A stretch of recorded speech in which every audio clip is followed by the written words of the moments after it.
Merhaba sevgili ve kıymetli öğrencilerimiz. Bugün 9. sınıf 8. dersimiz olarak devam ediyoruz. Geçen derslerde cümlede anlam ilişkilerini okuduk. Sitem, sevinç, mutluluktan cümlelerinden bahsettiğimiz gibi bu sefer cümlede anlatım bozukluğu var. Cümlede anlatım bozukluğu ne anlama geldiğini öğrenelim. Cümlede anlatım bozukluğu biz çoğu zaman konuştuğumuz takdirde bazı kelimeleri, bazı sözcükleri kullanıyoruz ama yanlış olduğunu bilmiyoruz. Yani günümüzde de herkes konuştuğu o kelimelerin ya da yazdıkları o kelimeleri ya da o sözcüklerin yanlış olduğunu bilemiyoruz. Onları anlayalım. Anlatım bozukluğu ikiye ayrılır. Kitapta 17 çeşit diye geçmiş ama biz daha kolay öğrenmemiz için ikiye ayrılır. Birinci, anlama dayalı bozukluklar. Yani cümlenin anlamı, sözcüğün anlama dayalı bozukluklar. İkincisi ise dil bilgisine dayalı bozukluklar. Dil bilgisine dayalı bozukluklar. Yani dil bilgisine dayalı bozukluklar bizim için kolay olabilir. Çünkü neden? Dil bilgisinde okuduğumuz konular yüklem, özne, nesne, dolaylı tümleç, yer tanımlayıcısı diye bunları okuduğumuz zaman bunları bulabiliriz. Ama biraz zor olanı, yani biraz daha fazla inceleyip iyice okuyup öyle anlamamız için anlama dayalı bozukluklar biraz size zor gelebilir ama okuduğumuz takdirde daha kolay anlaşılır. Yani ilk önce anlama dayalı bozuklukları alacağız. Daha sonra dil bilgisine dayalı bozuklukları alacağız. Anlama dayalı bozukluklar yani ne diyoruz? Mesela ipucu olarak iki salla bir bağla kuralını böyle ipucusunu kullanıyor. Yani bir sözcük diyelim buraya. Sözcükler şu şekilde. Yani şöyle pardon.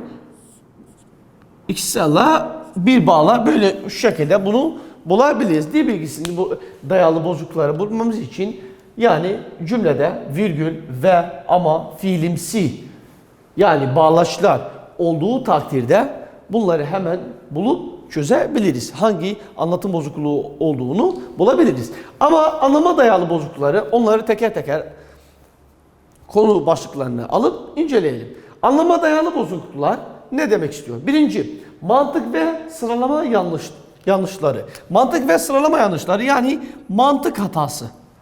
Mantık hatası. Yani mantık hatası ne demek? Bir örneğe bakalım. Beyin zarı iltihapları iyi tedavi edilemezse ölüme hatta SARA nöbetlerine yol açabilir. Yani ne diyor? Beyin zarı iltihapları iyi tedavi edilemezse ölüme hatta SARA nöbetlerine yol açabilir. Yani bir cümleye şöyle bir bakalım. Nasıl bir yanlışlık olduğunu iyi bir şekilde inceleyin. Bak, beyin zarı iltihapları iyi tedavi edilemezse ölüme hatta SARA nöbetlerine yol açabilir. Yani tam tersi. Şöyle yapacağız. SARA nöbetlerine SARA nöbetlerine hatta ölüme yol şunu şöyle yanlış yazmışız.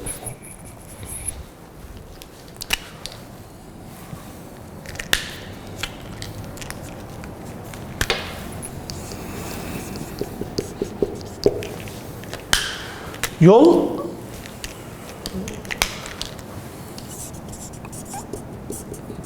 şöyle bak ne diyor burada? Beyin zar iltihapları iyi tedavi edilemezse ölüme hatta SARA nöbetlerine yol açabilir. Yani birisi ölüyor. Daha sonra mesela SARA nöbetlerine de yol açabilir. Yok tam tersi. SARA nöbetlerine yol açıp hatta ölüme yol açabilir. Şu şekilde cümleleri geldiği takdirde biz ne diyoruz? Mantık ve sıralama yanlışları yani sıralama yani SARA nöbetleri en başa ölüme hatta ölüme yol açabilir. SARA nöbetlerinden sonraya yazmak zorundayız. Yani bunlara ne diyoruz? Mantık hatası, cümle ya da anlatım bozuklukları diyoruz. İkinciye bakalım.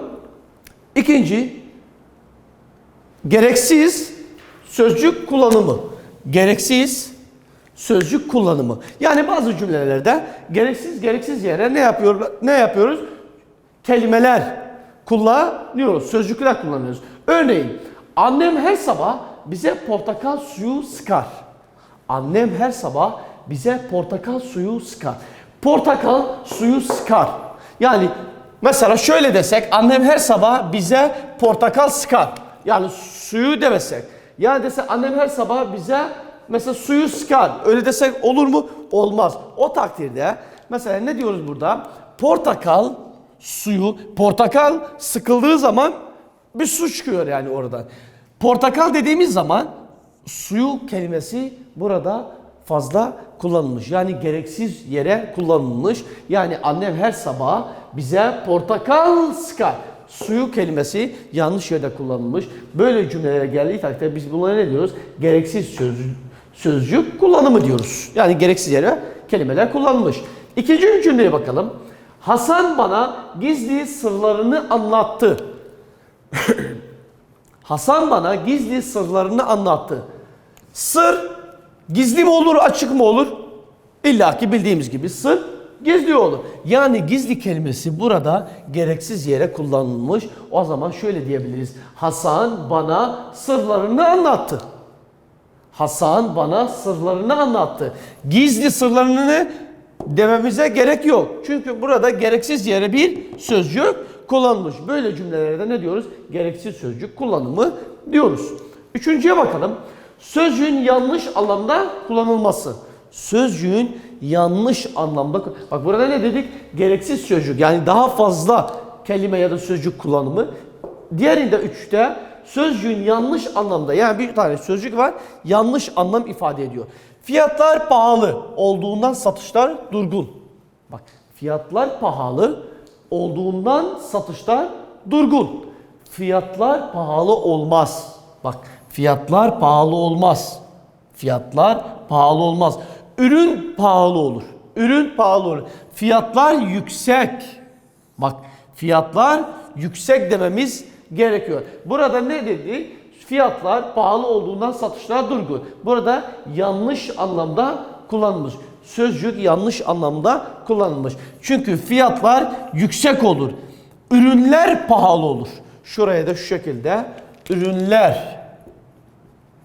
ürünler diyelim. Ürünler pahalı olur ama fiyatlar yüksek demek zorundayız. İkinci cümleye bakalım. Ahmet derslerde çok çekimser davranıyor. Pardon. Ahmet derslerde çok çekimser davranıyor. Bak ne diyor? Çekimser. Çekimser değil de çekingen davranıyor. Bak, Ahmet derslerde çok çekingen davranıyor.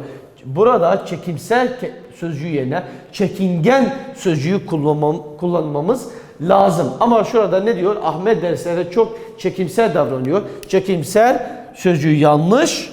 Yani burada ne diyor? Sözcüğün yanlış anlamda kullanılması. Dördüncüye bakalım. Sözcüğün yanlış yerde kullanılması. Yani sözcük bu sefer ne olmuş? Yanlış bir yerde kullanılmış. Ya gereksiz sözcük kullanması, yani fazla sözcük kullanılmış. Sözcüğün yanlış anlamda kullanılması. Bir tane sözcük var. Onu yanlış anlamda ifade ediyor. 4. Sözcüğün yanlış yerde kullanılması ya da kelimenin yanlış yerde kullanılması. Bak, örneğin ağrısız kulak delinir. Ağrısız kulak delinir. Şu şekilde değil de kulak ağrısız delinir. Yani burada ne var? Burada bir sözcüğün yanlış yerde kullanılmış. Yani yerlerinin tam tersi olması lazım. Kulak ağrısız delinir. Ağrısız kulak delinir değil. Eğer ağrısız kulak delinir dediğimiz zaman burada sözcüğün yanlış yerde kullanılması lazım. Bildiğimiz gibi cümlelerde ilk önce yüklemi buluyorduk. Tamam, doğru. Ama sıralamaya göre ne yapıyorduk? Özne, nesne, dolaylı tümleç, zarf tümleci. Şu şekilde, şu sıralamaya olduğu takdirde cümlenin hiçbir yanlışlığı yok. Ama şu sıralama bozulduğu takdirde, yani zarf tümleci, dolaylı tümleci ya da dolaylı tümleci zarf tümlecinin yerine geldiği zaman ya da nesnenin yerine tam tersi yapıldığı zaman bu sefer ne oluyor? Bu sefer sözcüğün yanlış yerde kullanılmasından bahsediyoruz. Diğer bir cümleye bakalım. Alınan bu karar savaşta askerin daha çok ölmesine yol açar. Bak ne diyor? Alınan bu karar savaşta askerin daha çok ölmesine yol açar. Yani bir karar almış, asker ölüp kalkıyor, ölüp kalkıyor, ölüp kalkıyor. Film gibi değil yani. Olmaz böyle bir şey. Yanlışlık var burada. Alınan bu karar savaşta ne diyoruz burada? Şu şekilde daha çok askerin ölmesine yol açar. Yani şöyle diye demek zorundayız. Alınan bu karar savaşta daha çok askerin ölmesine yol açar. Yani bir karar alınıyor. O karar yanlış olduğu için daha fazla askerin ölmesine yol açar. Eğer böyle cümle geldiği zaman alınan bu karar savaşta askerin daha çok ölmesine yol açar. Buna ne diyoruz? Sözcüğün yanlış yerde kullanılması ya da özne, nesne, dolaylı tümleci, zarf tümleci, yüklem diye şu şekilde sıralayabiliriz. 5. yazalım. Deyimin yanlış anlamında kullanılması. Deyimin yanlış anlamında kullanılması. Yani bir tane deyimimiz var. O deyim yanlış anlamda kullanılıyor. Örnek, ona yardım et, elinden geleni ardına koyma. Ona yardım ediyorsun, ona da kötülük de ediyorsun. Öyle bir mantık yok. Öyle mantık olmadığı halde ona yardım et, daha doğrusu şu şekilde elinden geleni esirgeme. Yani elinden ne geliyorsa yardımcı olabilirsin kolaylık sağlamak için. Bak, ona yardım et, elinden geleni ardına koyma deyimi, ne diyoruz bu cümleye? Deyimin yanlış anlamda kullanılmasını söylüyoruz. Başka bir örnek. İt yürür, kervan göçer. Bak, it yürür, kervan göçer. Göçmez. İt yürür, kervan yürür daha doğrusu. Ama şurada bir yanlışlık var, cümle bozukluğu var. İt yürür, kervan göçer diye söylemiş. Burada ne hatası var? Deyim yanlışı anlamında kullanılması. Yani burada şu cümlede anlatım bozukluğunda deyimin yanlış anlamda kullanılması diye burada geçiyor.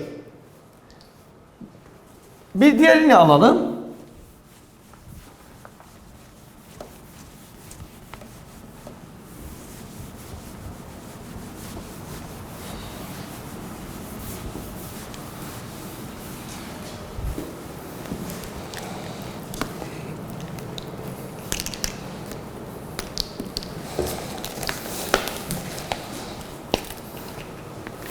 Altıncı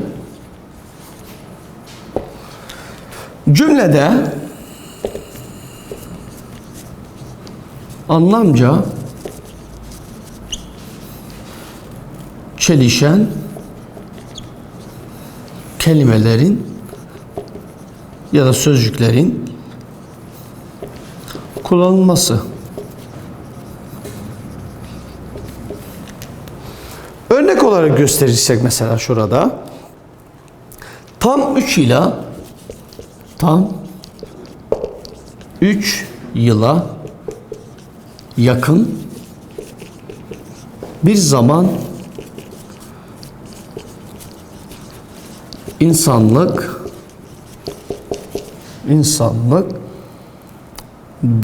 dramı yaşandı burada.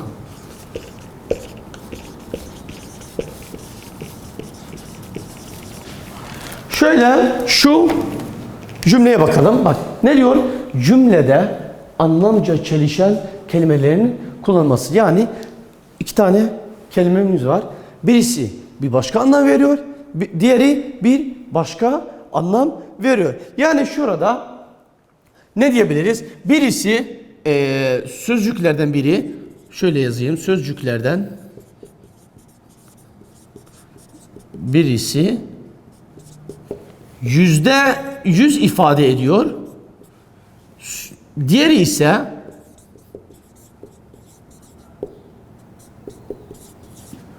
%50 ifade ediyor. Bak, sözcüklerden birisi %100 ifade ediyor.